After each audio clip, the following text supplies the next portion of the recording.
Thank you. Thank you. Thank you so much, fake crowd. Thanks to all the people tuning in right now to listen to our podcast. We are extremely excited to start this podcast. We plan to cover a lot of topics ranging from sports, politics, technology, and of course, current affairs. The whole idea of this podcast is being a patron of honest media. Straight, honest views about different topics on points of discussion. We plan to review a lot of stuff too, ranging from new technology stuff to other trendy things that's going around in the country. So let me introduce you to my co-host Aakash Arora. Hello everyone. Aakash, would you like to let the users know what is in store for us in this podcast today? Alright, that surely sounds cool. So we have a good roundup of all the news that has been taking place inside the tech industry in and around India, of course. So let me get straight into it. Our first piece of discussion is how Flipkart is changing the way it functions and is changing the features of its website. So getting to the point, Flipkart has plans to double its infrastructure and concentrate more on artificial intelligence for developing a better response systems for the user queries. This is one of the few companies that have shown intent on taking AI seriously and doing something with it. They have formed several initiatives to counter their counter their competitive giants such as Amazon, which have a very big advantage over them just because of products such as Alexa and stuff like that. So what's next, Sundaram? So next is Uber. Uber has been deemed as not a technology firm but as a cab service by the European Court of Justice. Surprising, isn't it? Didn't they market themselves as they were a company that was the largest taxi aggregator but did not own a single cab? However, the authorities have unfortunately had a different take on determining what kind of a company Uber is, and the European Court of Justice has deemed it as a taxi company and not a technology firm. This ruling sets it out clearly that Uber is in legal terms at least a transport company. Uber itself insists that there won't be a huge immediate impact on its business, but it could still affect how it operates in the future and how it bases on its policies within national governments. Uber itself has previously said that this will undermine the reform of what it calls outdated laws. Alright, that sounds really interesting. Now coming up next is a piece of information about a very big company known as Apple.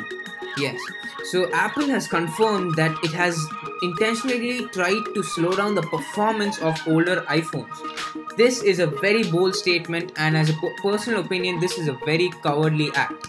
So what this actually means is that Apple has been sending updates to the older iPhones just to slow it down so that the newer iPhones can be sold easily. So this is a very surprising move by a giant such as Apple, but Apple has also tried to cover up that move by stating that their goal is to deliver the best experience for customers, which includes overall performance and prolonging the life of their devices. So which means that they basically tried to cover it up by saying that they were concentrating more on the aging batteries and stuff like that of the older iPhones, which in turn had to sacrifice the performance of the older iPhones.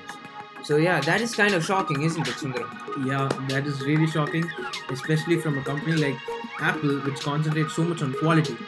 So speaking of large tech companies, Facebook has already leaped a lot into AI, which has been evident for quite some time right now.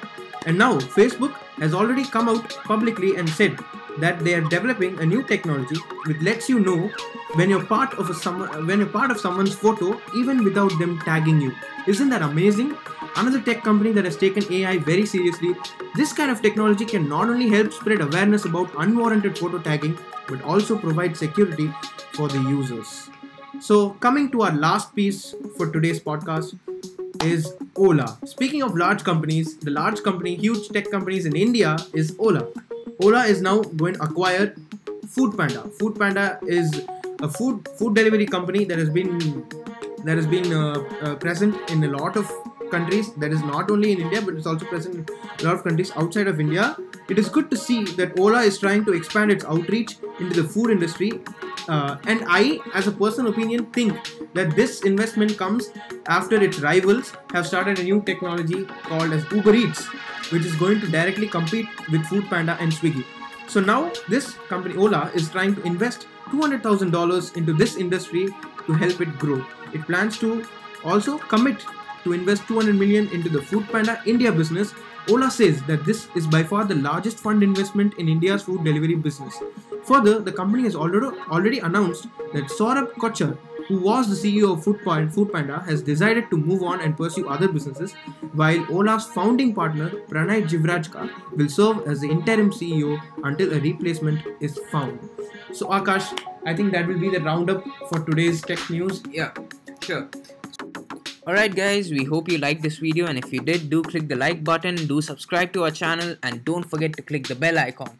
And also do share this video with your friends, and we will be back next week with more of the tech news. Thank you guys. Have a nice day. Bye.